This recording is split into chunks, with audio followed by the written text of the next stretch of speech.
We've reached the stage in the programme of the light entertainment double act, which is our two guests today, who I'm going to introduce in a minute. I'm delighted that they're here. We're going to talk in the final session. We talked across the whole of the programme today and last night about disruption and getting new things going. And so for our final session, we're going to be talking about disruption in politics and the idea that new political forces, campaigns, political parties can emerge that might upend the status quo. And how has that happened in the past, and how might that happen again in the present and the future? And I'm really pleased that we have two excellent speakers to talk about this question. First, we have Tom McTague, who is the editor of The New Statesman.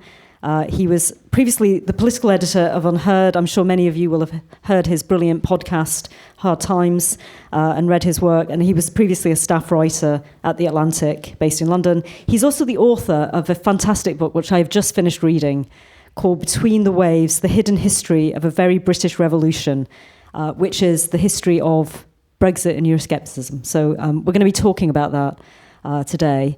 And then second, we have the Right Honourable Michael Gove, who I'm sure needs no introduction, but I will give him one anyway. He is the editor of The Spectator. He's a Civic Future conference regular. He's been before and spoken for us. Of course, he was previously a government minister and served in a number of departments, including education, justice, DEFRA, and levelling up, and also CDL. He has been both a disruptor and a member of cabinet, member of government, and has faced disruption in that role. So we'll talk also about his personal experience, I'm sure. What I'd like to do is start off by asking Tom a bit about the history of Brexit and Euroscepticism as a case study, if you like. Of a disruptive force which started from a kind of fringe interest, I guess, to something that has really, transformed the political landscape. We now have a political party which is leading in the polls, and there's a direct legacy of that, as you call it, a very British revolution. Can you just start by explaining, Tom, what you think the motives of the people who were kind of early adopters of Euroscepticism? What do you think was driving that? Well, I think there are different periods, and the motivations are different in that sort of Eurosceptic revolution. And I can explain that by my own process of researching the book. When I put the book proposal in a few years ago, I had an idea of starting this story in 1990 with the removal of Margaret Thatcher, and I thought that would be a good starting point, and I could tell the story of how this band of Eurosceptics who had lost their heroine appeared defeated and out of power, and then became ever more powerless as the years went on. Particularly in 1997 with Tony Blair's election victory, and you thought, how could they possibly win from this position? Nobody thought that would be at all possible, even sort of vaguely possible. And then they sort of eventually swooped to victory sort of 20 years later. That was the original story, but the more I kind of looked into it, the more I had to kind of keep winding the clock back and going further and further back, because I thought, well, how can I explain Margaret Thatcher or start in 1990 without thinking about the Bruges speech in 1988, and how could I think about the Bruges speech and explain that if I don't talk about how she signed up to the Single European Act in 86, and how can I think about that if I don't think about the budget rebate question and all of those debates? And then somebody said, perhaps it was even Michael, you've got to start in 1975 with the original referendum. And then I thought, well, I've got to start in 1971 with the vote to go in. And you just kept going further and further back. And you get to 68 and Enoch Powell and Rivers of Blood. And then you try and explain that and how immigration started increasing in the 50s and the 60s. And I eventually started in 1943, of all places. And I just had to stop myself at one point. So I would say that the motivations are sort of obviously layered and they're historic, but it's there in the kind of the British political system. It's there in the British understanding of who we are as a country, as a nation. It's there in the speeches that Churchill gives in 42 and 43 to troops. It's there in the Beveridge report in, I think it's at 42. It's there in all of these ideas, and they kind of build up and they build up. And it requires everything, I think. And it requires sense of humiliation at Suez, and it requires the sense of economic humiliation in the 70s. And then I think it also requires the specific conditions that Michael has talked about previously, the kind of coming together of specific things at a specific time, immigration, economic depression. But also I think one of the things that is often missed is the radicalism of the European project itself, and a kind of noble radicalism if you are in favor of it, or an ignoble radicalism if you're not. But I don't think Britain would have left the European Union if the European Union looked like the European Union that existed before Margaret Thatcher was removed in 1990. The European Union changed dramatically. It imposed a single currency, which is a really radical thing to do. That's a dramatic thing to do that had dramatic consequences on Britain, even without joining it. The very fact that we didn't join it changed our the nature of the relationship with Europe and put us in a permanently different place. And I've been thinking about this recently, and I think you could almost talk about an era in British politics that went from 1992 and a kind of a consensus that was formed accidentally, not through any sort of design. No, the British establishment did not design the compromise that we fell into on Black Wednesday in 1992. We just found ourselves there, inside the European Union, outside the single currency, and inside a kind of American-led financial order. And that was the sort of consensus. That was the compromise that we had, and that ran all the way up to 2008, and then it exploded. And I think there is something about that, thinking it in those terms, and thinking from 2008 we have never really been able to piece together a consensus that has been acceptable. So I think that kind of radicalism at the heart of the European project, including open borders and the single currency, is absolutely central to understanding our own position in Euroscepticism. So that's the historian answer of where Euroscepticism came from. Michael, if I could ask you, if you were I think as a teenager, you were a Eurosceptic. You were a subscriber to the Salisbury Review. You were very affected, and your own sort of family was affected by changes to the fisheries policy. What was your motivation for getting involved? And I suppose as a second question, did you believe that your side would eventually win, or were you a believer regardless of whether you thought you would be victorious? So, on the second, I except for a period during the campaign, I didn't think that we would win, but I felt that the case had to be made. On the first, I think there were a mixture of voters, but it's undeniably the case that I was radicalised in government. I mentioned this story. I'm sure that there are people in this room who will have heard it before. But there's a process in government called the right round process. So the principle of government, the principle of cabinet government, is that, of course, the Prime Minister proposes, individual Secretaries of State propose, but everything is agreed collectively and then accepted.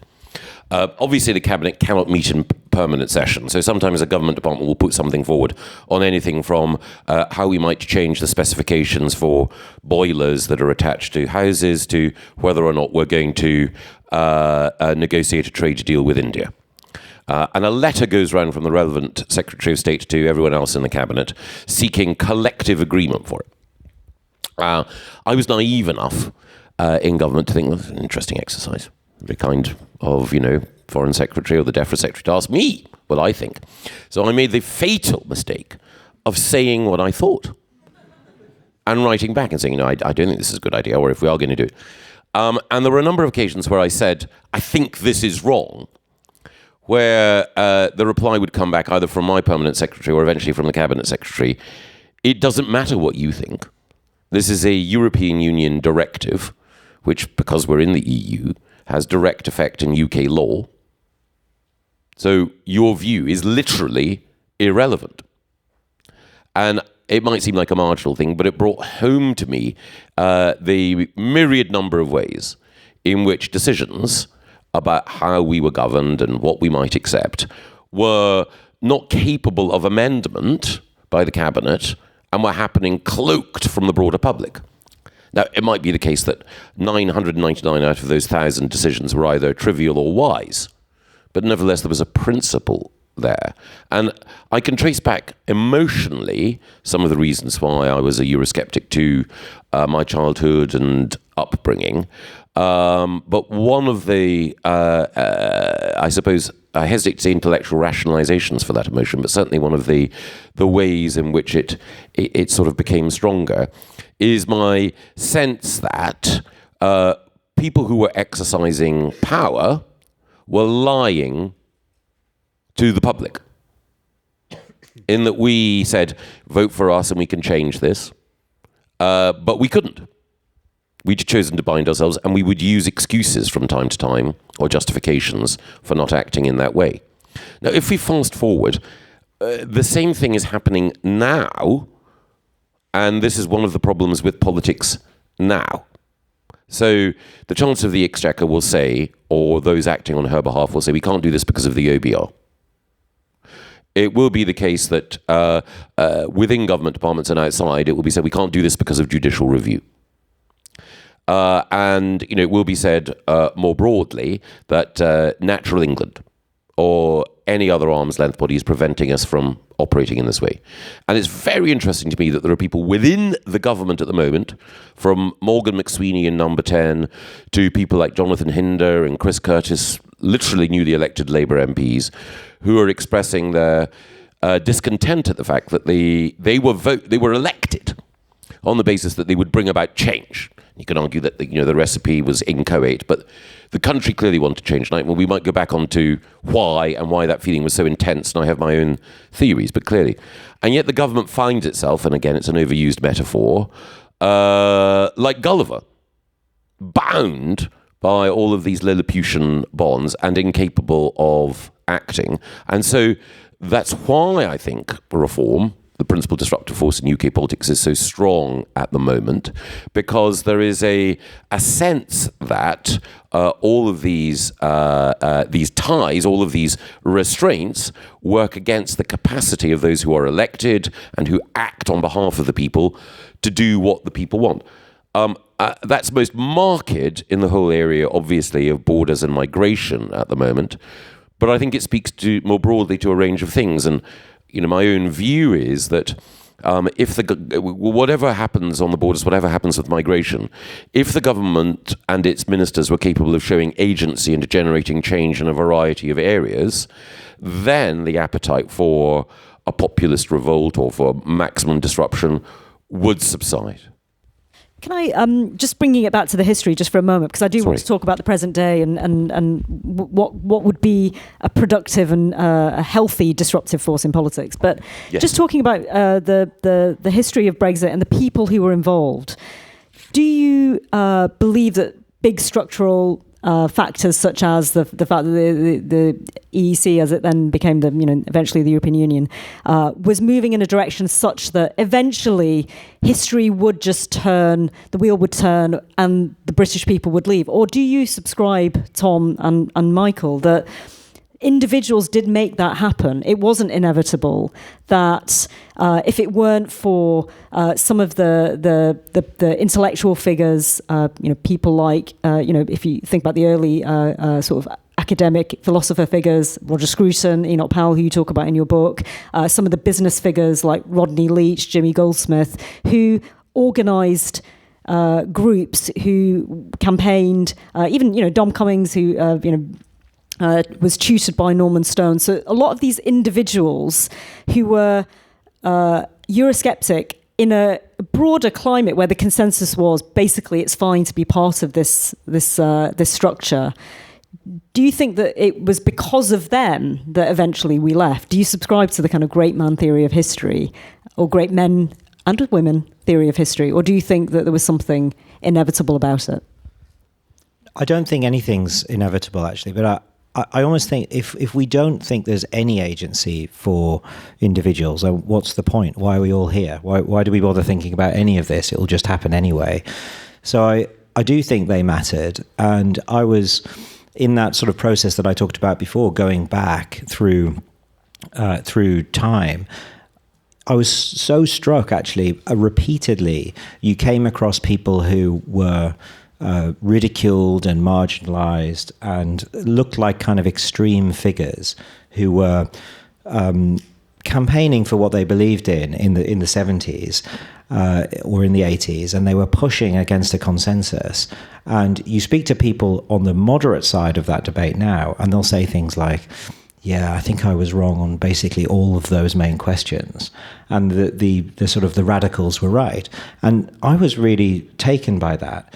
And that, so the story in the particular case of Brexit is that you had people actually who were not campaigning for Brexit or even Euroscepticism in the 70s and 80s. They were Thatcherites, they were young libertarians, and they were pushing against what they saw as a failed consensus and a failed moderate group of conservatives. And they were pushing hard against it. And I remember, do you remember that book, Chums, by Simon Cooper? It's about the Oxford in the 1980s. It's a good book, but it sort of puts all the agency, I think, on the sort of Michael and Boris Johnson and David Cameron, the sort of the elite at Oxford. And actually something else was going on at the same time out in the country. There were these far more radical students who were pushing against Oxford and Cambridge and the moderates there. And they were pushing libertarian arguments that would eventually become the norm in Conservative Party politics. And there was like this swell from the bottom that was slowly taking over the Conservative Party. And it was led by people like people in universities, people like Norman Stone and eventually Dominic Cummings and others. And there were young radical students that Michael knew, like Patrick Robertson, who set up the Bruges group from his university room in Oxford.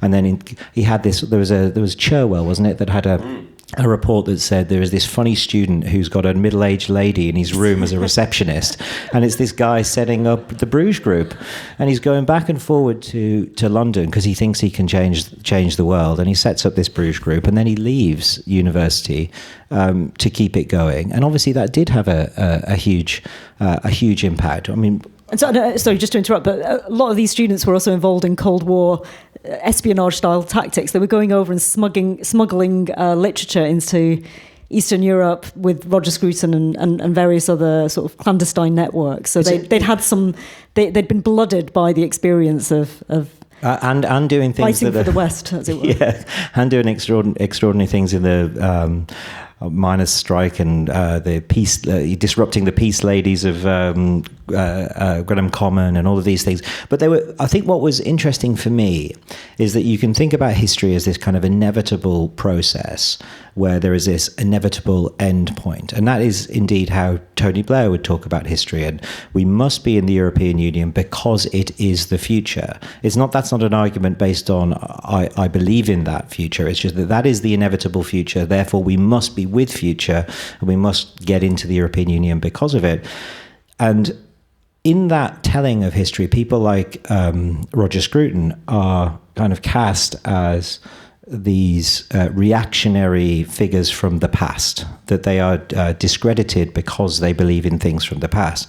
Well, actually, when you then looked at the Cold War and the things that people on the reactionary right were fighting for, they were fighting for the thing that then came true, that was the future. And their reputation then began to grow because they were being extreme in the Cold War and going behind the wall and delivering literature to academics in Eastern Europe who were being punished.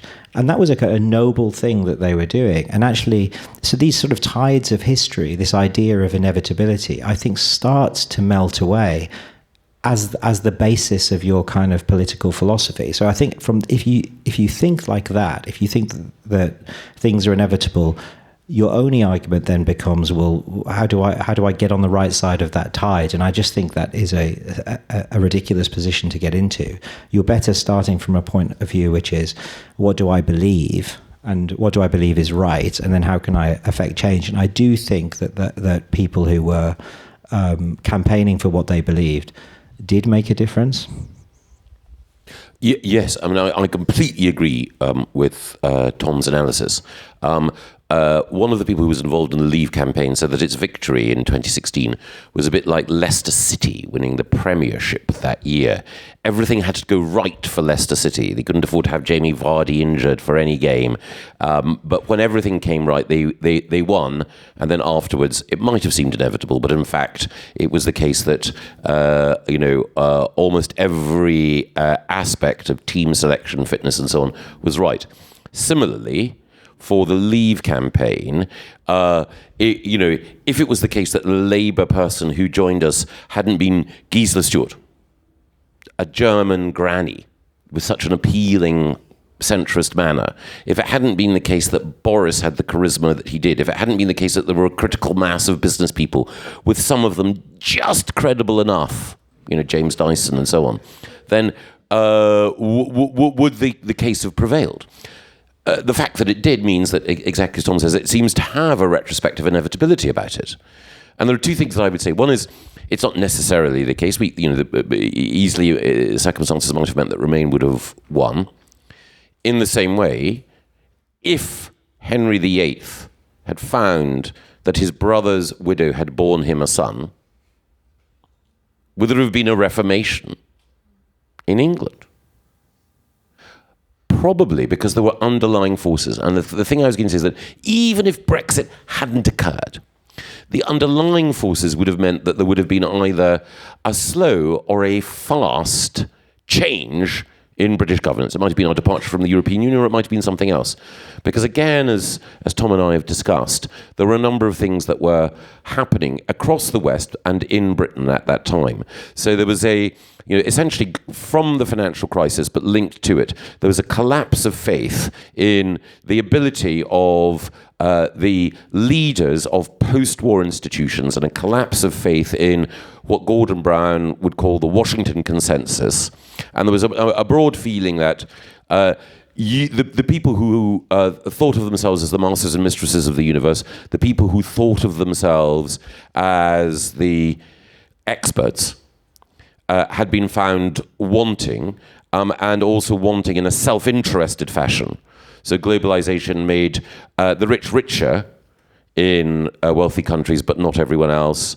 Migration served the interests of some, but not all, and so on. And we can run through that. And obviously there's a parallel loss of confidence in institutions, thanks to things like the expenses crisis and child abuse in the Roman Catholic Church, and so on. But the big factors were economic and identity. And you can see that in the way in which even countries, obviously, that have stayed within the European Union, and countries that have never been in the European Union, have gone through a similar convulsion. So the obvious thing is the transformation of the Republican Party from an Atlanticist, free market, neoliberal party into one that is only one of those three, and that tenuously.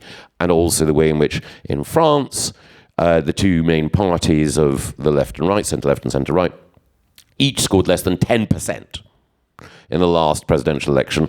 And, no criticism of France, but in the last presidential election, the number of people who voted for parties that are either far left or far right was exactly 50% of the total. So if we hadn't had Brexit, there would have been a similar disruption. And I remember talking to my friend Maurice Glassman about the alleged upsurge in hate crime or hate incidents that followed on from the Brexit referendum. And Maurice's view, the one I share, is that whatever the truth of this, actually, there would have been a greater sense of discontent and alienation and potential for disruption, actually, if Remain had won. Because people, a significant section, in the end a majority, but very close to a majority, even if it had gone the other way, would have felt this was our last chance to change things, and they've shut the door. But people hear me different. I'll come out to the audience for comments and questions. I think one thing I should say, of course, is that there are some people in the audience perhaps many people in the audience who did not support Brexit and who have a very different perspective and will have supported Remain, but as a case study in small bands of people, men and women, who intervened, who, in a situation of apparent hopelessness, decided to start a political movement, work together, and who agitated and persisted for many, many years. It's a fascinating, it's a brilliant book. I really, really recommend it. And it's a good example or an inspiration for people who feel that their current campaign, there are many political entrepreneurs in this group who are working. It might be planning reform, it might be more beautiful buildings, it might be other aspects of state capacity, whatever it might be. No matter how hopeless it seems, you can take some inspiration from the fact that it's been done before. And as Michael says, there are now a number of disruptor entities across Europe and, of course, in the US that have either set up alternative vehicles for expression of these public popular views, or have overtaken existing institutions and transformed them in the process. Tom, of course, the obvious point is the people that should take inspiration from this are the pro-Europeans, who should, if they want to get back into the European Union, should be organising and be committed to that cause and make the case as they believe it. They might win. Comments or questions? Hand up here, Henry. Thank you. On the structural factors point, would Brexit have happened or even been possible if we had joined the euro? Because there's a case that essentially, compared to some other forces, our integration with the European Union was always half-hearted. It was always compromised from the beginning. And that, therefore, despite how impossible it might at some point have looked, that was a structural weakness that you could attack. Whereas if we'd had a more committed Euro-integrationist leadership previously, which had done things like completely bind our economy in, it wouldn't have been a winnable battle by that same band of heroic guerrilla fighters or whatever it was. Should I take that? So I think this is a fascinating counterfactual argument, because then you could sort of lay the blame, if you are a Remainer, on Brexit at Ed Balls' feet. And you could say it's all his fault, that if it wasn't for him pushing for the rules, he wrote a Fabian pamphlet in 1992 making the case against joining the single currency.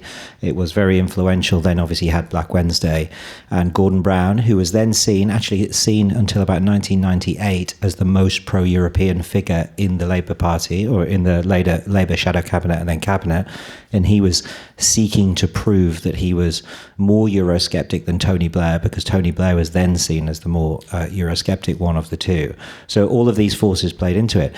If you go to Ed Balls now and you present that case to him, he will say something along the lines of, if we'd have gone into the single currency in, let's say, 1999, when it was launched, when we had the financial crash in 2007, the levels of austerity that would have been required for us to remain in, like Greece, would have been such that because of the lack of political commitment to the project in Britain, that there was no way we would have been able to sustain that position, that the country would not have accepted the price that was being demanded of them in the same way that the Irish, the Spanish, the Portuguese, the Greeks were prepared to accept the pain, because it was kind of core to their identity in some respects to be in the EU.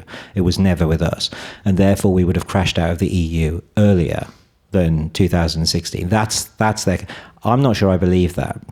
I think you could equally make the case that so worried were the Germans about a Greek exit in 2011 that they would have moved heaven and earth to stop a British exit from the euro, because it could have collapsed the single currency entirely. So maybe what would have happened was you would have had quicker moves towards shared European debts of the kind that is required now to make the euro on a sustainable footing. So perhaps the history would have been one in which we were bound in even more, and the euro was even better placed than it is. It's stronger than it is today. I think the point about this kind of debate, though, is that I don't think you can come down on either side of that argument very obviously and say, well, that's clearly what would have happened. I think, again, it comes back to me anyway. I don't know what Michael thinks, to the sense that this is not inevitable. It would have depended on the skill of the political leaders involved at the time, what mistakes they made, how they were selling it, all of these questions. So I don't think it would have changed history entirely. No, I mean, I broadly agree with Tom, and particularly agree with the Ed Balls analysis, perhaps unsurprisingly. I mean, I think just as a general rule, the tighter the leash, the more difficult it is to escape, but the more determined the dog is to bite its master when it eventually does. So, yes, if we had been in the euro, it might have seemed structurally, obviously a greater dislocation to leave, but the very reason that we weren't in the euro was resistance to integration amongst the population, which, if we'd lived through what we did live through in the second decade of this century, I think would have inevitably led to, whatever its manifestation, a more profound rupture. One of the interesting things about the European, the experience on the continent is how many of these populist parties have claimed to be against the EU structure, the ECB. Maloney, famously said, Italy needs to stand on its own 2 feet. It has to be, it flex its independence, but has actually developed quite a good relationship with von der Leyen. The populist parties in Greece, when it came to it, really couldn't stand up and resist. So is there a sense in which actually Britain has been able to maintain its people's faith in the political system because we haven't had to U-turn in quite that way? I don't think I accept that, because I don't think we have much faith in the political system at the moment. So, do we have more faith in our political system than in Italy or in Greece? I'm not sure, but I think it probably goes to that makes the argument that we would eventually have found a way to just exist within that system. Again, it comes back to one thing I should have mentioned earlier is, of course, the person that wrestled the commitment out of us to not go to not be allowed to go into the single currency without a referendum was Jimmy Goldsmith, the original disruptor of British politics in the 1990s, and without his involvement, who set up a political party in order to try and force the Conservatives to adopt a more Eurosceptic position. Yeah, and I think this comes down to back to this sort of central sort of interplay, I guess, that we're talking about here between a kind of mood in the country and a sense of who we are and how that finds its expression politically. And sometimes it finds its expression through these disruptor parties that at the time, the criticism against them, and I guess we're going to see this criticism towards the Jeremy Corbyn party that he's setting up now, is that all you're doing is creating the conditions for your rival to get in. And in some senses, that is evidently true, right?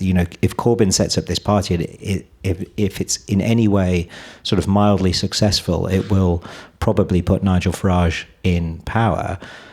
Just as I thought about this today. You could say that Jeremy Corbyn, in some senses, is the midwife for both Brexit, Boris Johnson, and Nigel Farage. In three quite quickly. I mean, that's kind of an extraordinary record. But I think that is sort of, in one sense, like too easy as an argument to make, because these disruptor parties also succeed in ways that have long-term consequences, even sort of beyond the victors of elections. And I think that Jimmy Goldsmith 1997 case is really important in that his money, his kind of charisma and his just determination, and probably the fact that he was going to die. He knew that he was going to die quite quickly after the election, meant that he just threw everything at this, and he forced John Major to make a promise on a referendum, and then Tony Blair felt that he had to follow suit. And I think from that position, no British Prime Minister was ever able to go to the country because they would never have won. They would have never won that referendum. So that comes back to that point that there was just such a shallow commitment to European integration in Britain. Okay, and of course there was the word disruptor parties on the left. So the SDP was a startup venture to try and shift the Labour Party or shift the left and provide an alternative. So there are, on both sides of the spectrum, there have been these attempts by entrepreneurs to, as it were, to shift the political landscape. John, and then Mark at the front. whatever the rights and wrongs of Brexit, and I'm sure we'll be debating this for decades, if not centuries to come, you'd have to argue that it was a massive political investment by Britain. And if you look at it, I would argue that we've got a terrible return on that investment. And what strikes me about the debate that you're having on the stage at the moment is it has almost no relevance to the rest of what we've been talking about at this forum today, which is reform of healthcare, the civil service, government, the deployment, development of technology. To what extent do you think Brexit has just been a massively unhelpful distraction tax about the real issues that people confront? Do you want me to go now? I think my question would be an interesting corollary to that, because I kind of wonder if we're talking about Brexit as having been the disruption and then, the continuation of that being Farage and reform now. But I actually wonder if, is the vote leave disruption ultimately unfinished? Because to me, the moment when when the Brexit phenomenon jumps from, Tory party Euroscepticism to something that resonates and continues to dominate our politics today is the take back control question, take back control phrase, right? And that's like the same thing that Chris and Jonathan and people like me are banging on about now, is that we don't have, having left the European Union, and this is what we've been talking about here today, we don't have control of these things within the state here. So in a way, that disruption is not complete. In a sense, the disruption won't be complete until until control is in fact taken back. Or I guess that's my question. Do you guys think does that continue in a different form? Is reform the only continuation of that, or is there something else? Two questions that naturally come together. On John's point, I think Brexit is intimately connected with everything that we've been discussing. So to take a narrow example, which you mentioned, technology, and I can develop more. The capacity of the United Kingdom to lead on technology was impeded, I believe, but certainly affected by our membership of the European Union. So GDPR. Or if we're thinking about, an area of particular interest to me, environmental science, the ban on genetic modification and the resistance to gene editing. So if one thinks about the approach that the UK under Starmer has taken on artificial intelligence and the fact that we allied with America rather than the Europeans at the Macron summit, is an indication. And the same thing applies to planning. Some of the greatest impediments to speed of planning at the moment lie in legacy EU legislation allied to judicial review. We can debate the merits of the Habitats Directive or species licensing or any of these things, but they're all consequences of being in the EU, which we couldn't change were we in the EU. Changing them now might be harmful, but we're now capable of deciding. And we're at the very, very early stages of it. It may seem a crap historical analogy, but just a few years after 1922, if you'd said to the leaders of Ireland, okay, prove to me that you're more prosperous now that you've got this so-called free state. Very difficult to do so.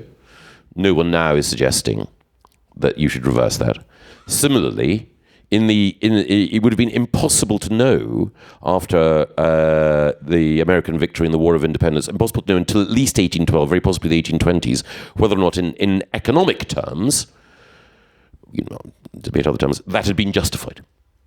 So Brexit changes everything, or creates the potential to change everything.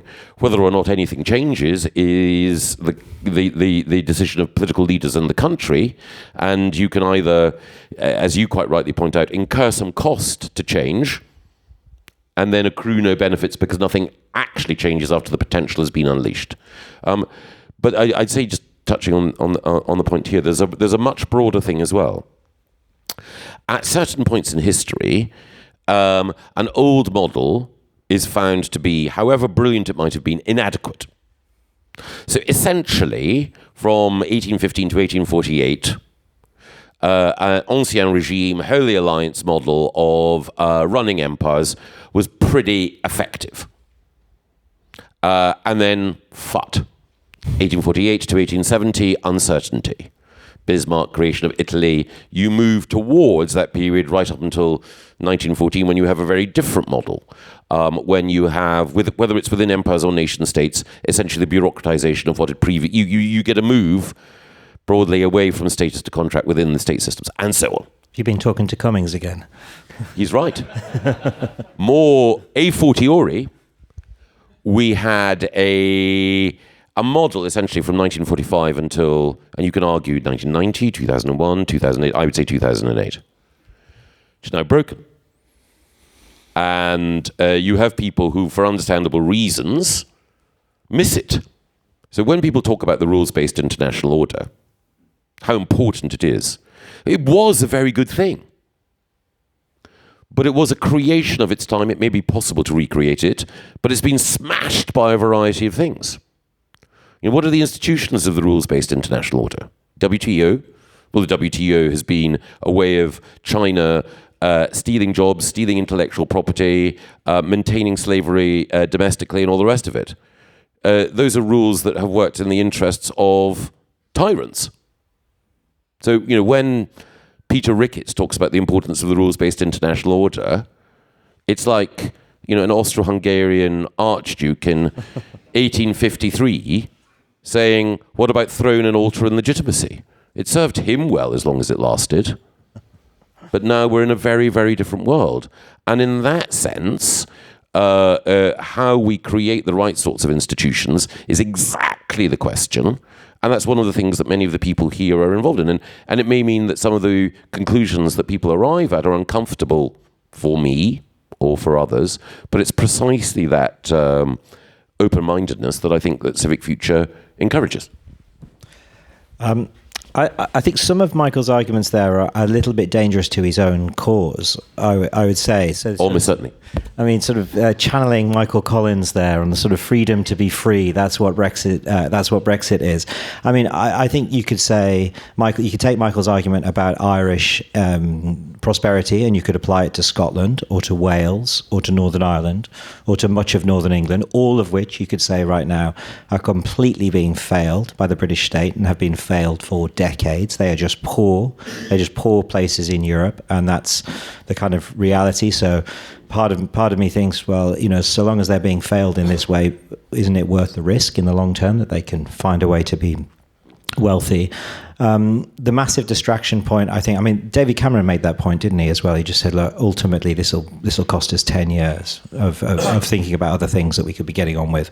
So I do think that's legitimate. I think we could have been spending that time thinking about the NHS or things that were in our control that are still important. And I think you probably are seeing some of the problems of that. The other point I would make on sovereignty is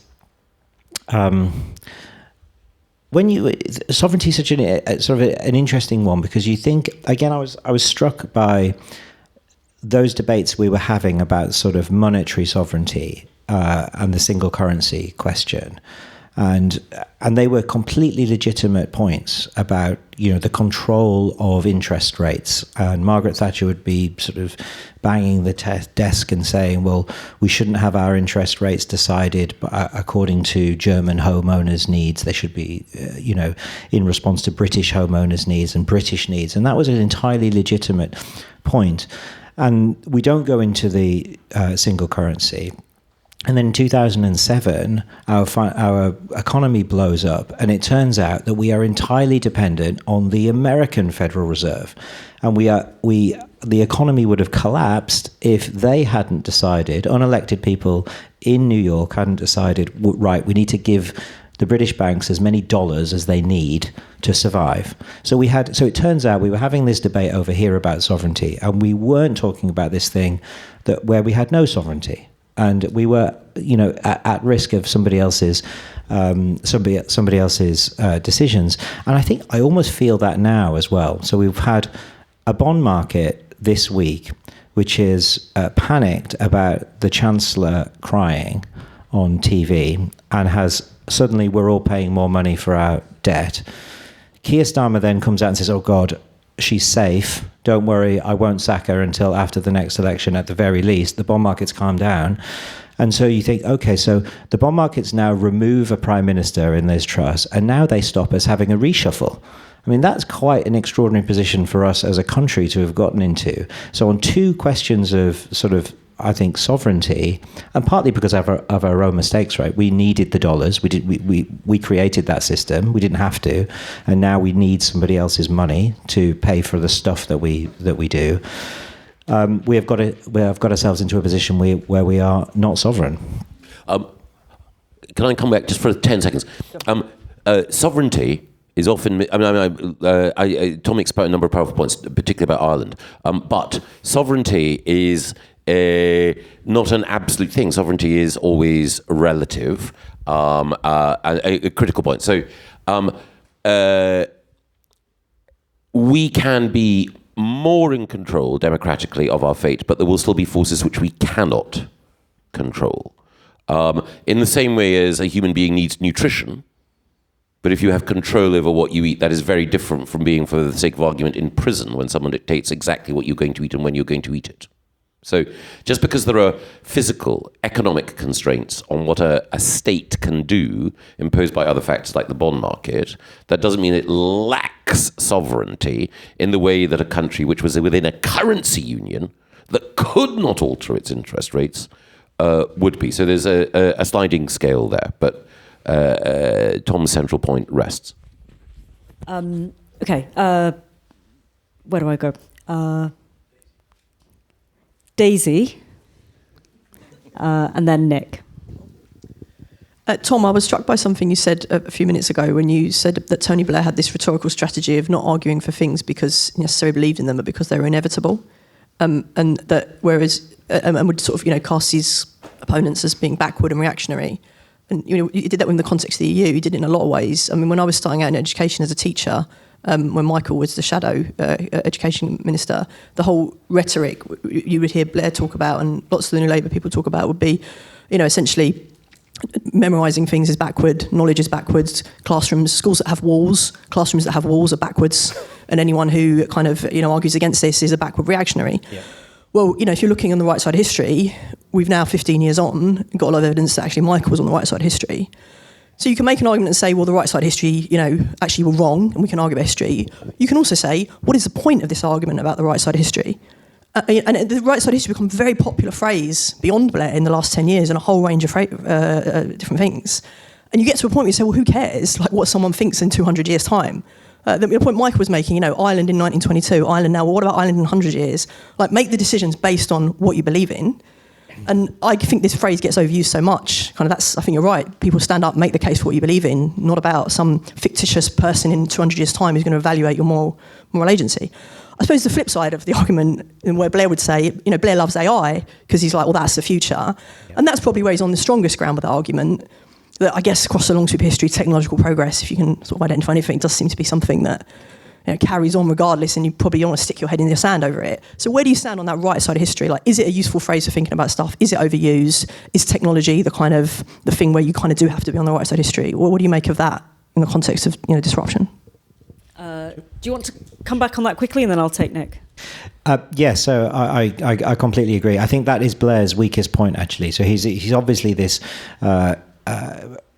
genuinely impressive intellect sometimes when you watch him, and he's a persuasive community. I think he probably still thinks that he is the most able prime minister available in Britain today, and that's why at the core of his deep frustration, and maybe he's right, I don't know, but I think he constantly is drawn to that idea of the future, and he felt that over Europe, and he felt that over the single currency. And you speak to those people close to him, and there's this moment in the book, 2001, where he is planning to make a big, I think Steve Richards has the exclusive in The Independent. He and Ed Balls describes it as very well briefed, so you might want to guess where that's come from.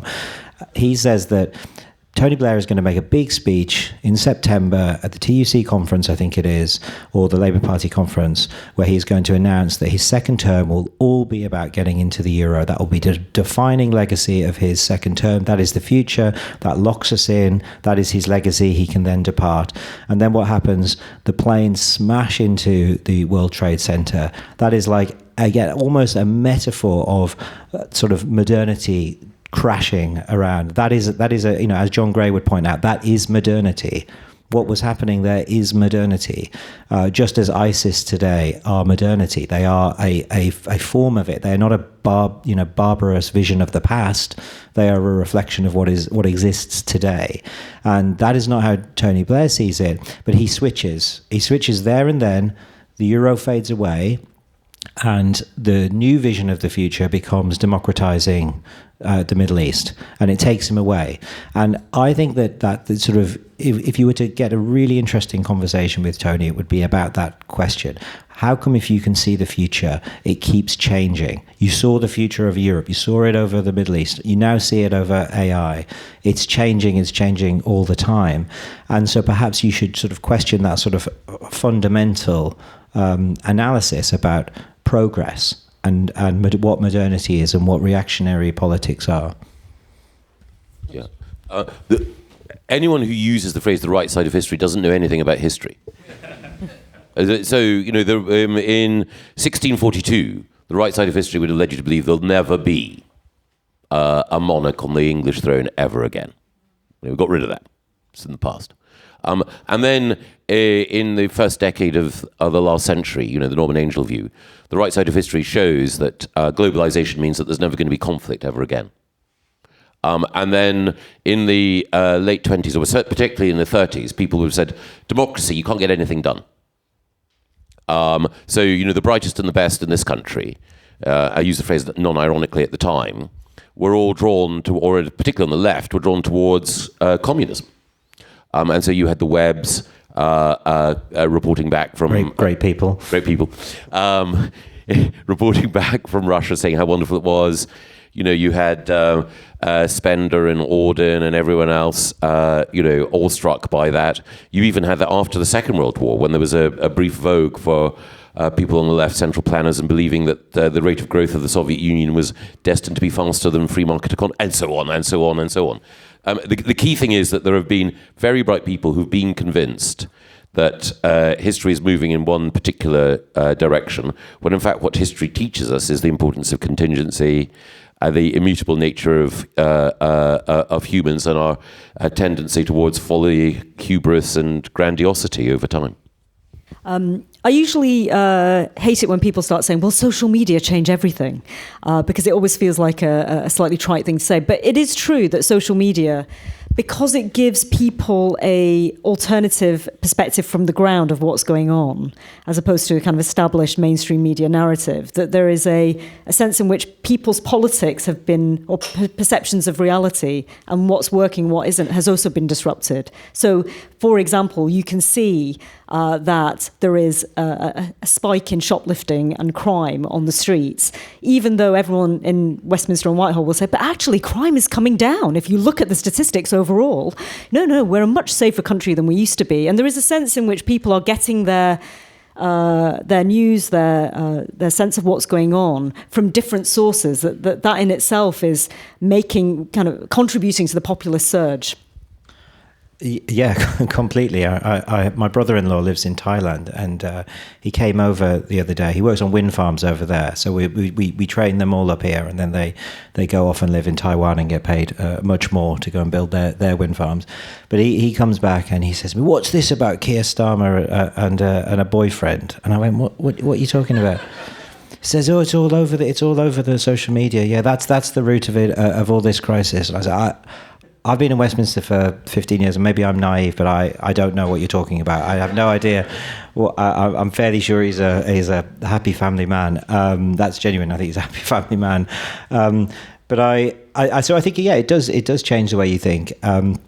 We were talking about it in conference the other day, that you see it, or you feel your mind changing as you see the news stories coming through. And a friend of mine was making the point. Do you remember the 2012 Olympic opening ceremony, and it was a kind of vision of.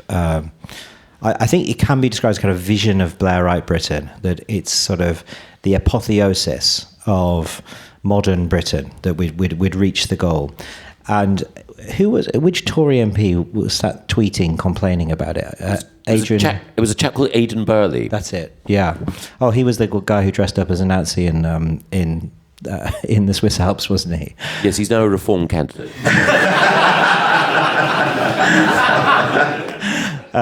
He was tweeting angrily. He was tweeting angrily about the opening ceremony, and then the whole sort of apparatus of government came down on him and said, "You're a disgrace. You know that this is an everybody thinks this is wonderful, from David Cameron through to."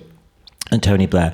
And this friend of mine said to me, imagine that scenario now, with the opening ceremony, and it would not be one Conservative MP saying multicultural crap or whatever it was he said.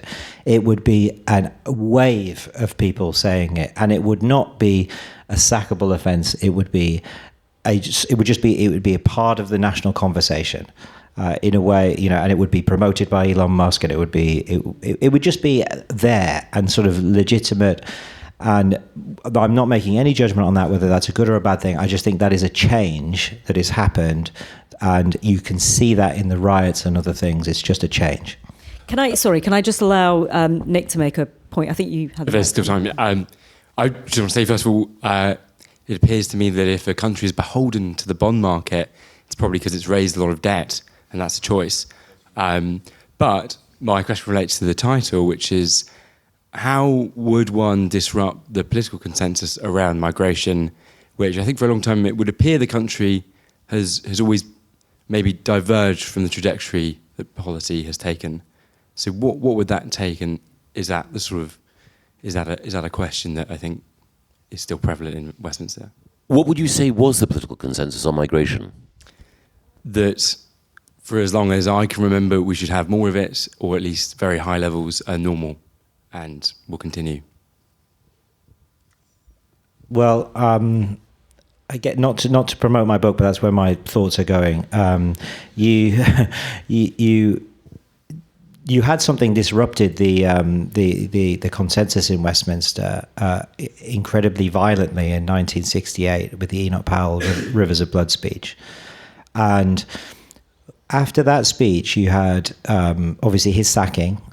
You also had two acts of Parliament, one in 68 and one in 71, which were, in hindsight, I think you could legitimately say were racist pieces of legislation that banned the children of Commonwealth passport holders from coming to Britain, but not those of white Commonwealth citizens from Australia, New Zealand and Canada.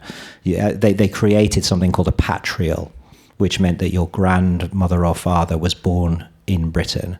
So it was very clearly designed so that you were likely to be white. But that piece of legislation in 71 lasted, and probably you could argue there are immigration academics who would call that period from 71 to roughly the mid-90s as a period of zero migration. That's a misnomer in that there was obviously migration through that period, but it was a net zero migration. But we didn't talk about net zero in those days. And then what happened, I think, is partly the world changed. The Cold War ended. Migration started to happen, and then it started to be treated both economically and technocratically. So we moved from a system where it was defined by Powell in a sense, and it was defined on kind of cultural terms. Powell, remember, wasn't interested in net numbers. He said you could have 1 million people come in if they were all white Anglo-Saxon Protestants from Australia. It didn't matter. It was the cultural context. We now have a system where we're talking about net numbers and nothing to do with cultural assimilation or anything like that. So I think the reality is, if you want to disrupt the consensus, you probably need a massive event of some description. I mean, surely Brexit is one of those moments that has done that. Can I, sorry, because we will have to finish because people do need to go and get their drink and their barbecue. Could I ask you both to say some final words? Michael, come back. You feel free to come back on the immigration point, but can I also ask you to roll in for the people in the audience who are either in public life already or thinking of going into public life? Do you have any words of advice from your own experience or from Tom, what you've studied in terms of successful disruption or successful influencing for the people here? So hopefully I'll try and wrap them all together. On social media, it's undeniably been a change, but then when you have significant breakthroughs in how people can share information, the democratization of information, it does have massive social consequences. So essentially, this is an oversimplification, the creation of printing, and therefore the wider availability, not just of the Bible, but of pamphlets, essentially created 200 years of war on the European continent. Wars of religion and so on, discuss. So we don't know what the consequences of social media will be, but it is another radical democratization of control of information. So, point one. On migration, I think this applies to anything in policy area. The first thing to do is that if you have a sense that they're wrong, the emperor's got new clothes, or the public are unhappy. Before moving, I think it's important to ask lots of questions, including why have so many people for so long bought into this position?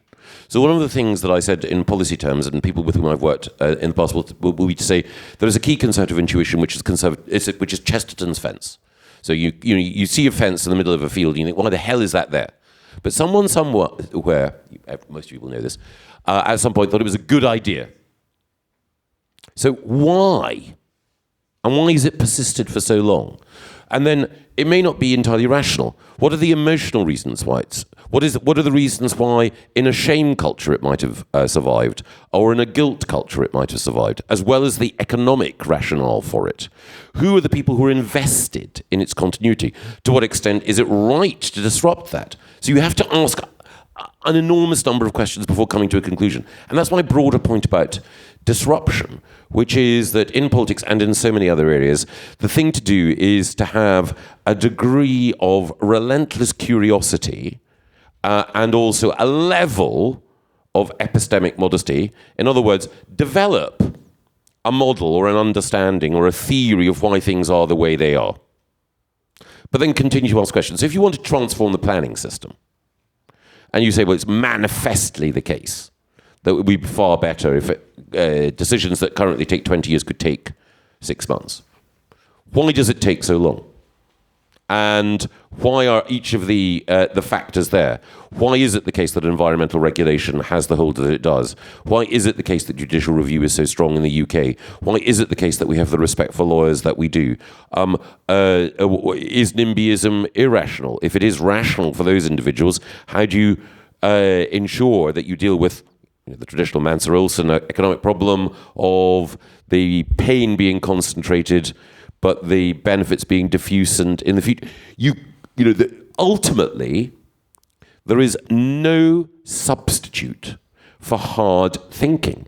And that's why, just to bring it back to Brexit, one of the views is that somehow Brexit was pure atavism, or that Dominic Cummings was some sort of, national hypnotist. He went from focus group to focus group saying, look into my eyes, look into my eyes. And the people in Grimsby were seduced by this. And actually what people had done for some time, as Tom lays out, and maybe the conclusions were cockamamie, you may disagree with them, was to analyse everything from how the legal order of the European Union works to what exactly the greatest pinch points were. And if one were to look back at what Dominic and others in the Vote Leave campaign wrote, you might think that it's bilge, you might think that it's toxic. But there was an enormous amount of detail there in a critique that was built up. And there's a document that was produced beforehand, not so much by Dominic, but by others, called Change or Go, which went through many of the weaknesses of the European Union. And when it came to the debate actually one found that Leave had more information and more arguments at their disposal than Remain did, because Remain had taken so many things for granted. That's not to say that the Leave arguments were superior. It's just that the Leave field had to think harder about making its case. So ultimately, there is no substitute for just relentless questioning and remodeling of your approach until you get it right. So, to borrow a phrase from Mark Warner earlier, test and learn. Tom, the final word to you. Essentially, how to be a disruptor? That's the general question. The thing that really fascinates me, and it, I suppose my mind has changed on this, is that I think as a younger journalist, I would have assumed that the point of politics was to win an election. And then that's how you prove that you've won. You've won the argument, and the people that lost were wrong, and they've lost, and therefore, Tony Blair was right, and Jeremy Corbyn was wrong, or the SDP was stupid because they cost the Labour Party any chance of winning an election, and so they should never have done that. They should have always stuck in the Labour Party. And my mind has changed on that because I think the thing that the disruptors do, the successful ones, is they just don't think like that. They don't think that the argument is over because they've lost an election. They just keep going and going and going. So, Nigel Farage now is likely to be our next disruptor. He's driving Enoch Powell around a by-election in 1992. I think, is it Cheltenham or somewhere like that? I forget now. And he's his chauffeur, and he's kind of obviously in awe of his great hero that he'd seen at Dulwich College. And he then says in his book that he gets the bug, and he carries on, but he gets beaten over and over and over again. And the thing that changes his life is an act of Blairite progressivism. And Tony Blair is trying to convince the Lib Dems to stay on side, and maybe if you just you could still have this progressive alliance that will change the 21st century, and it will be a progressive century in the way that the 20th century was a Tory century. And he'd screwed Paddy Ashdown over again and again and again, and then he gave him one last thing just to keep him on board, which was to introduce proportional representation for European elections in 1999. And it was that decision that was rushed through with the Parliament Act. Only like the third time or something like that it had ever been used, the Parliament Act. And it was introduced to introduce PR into the European elections. And three people of real significance were elected then. Nick Clegg, Daniel Hannan, and Nigel Farage. And then Nigel Farage just kept going from that point until today. And I think that is the same story again and again and again with these people who keep losing but eventually change the country in quite dramatic ways. Can we please thank our speakers?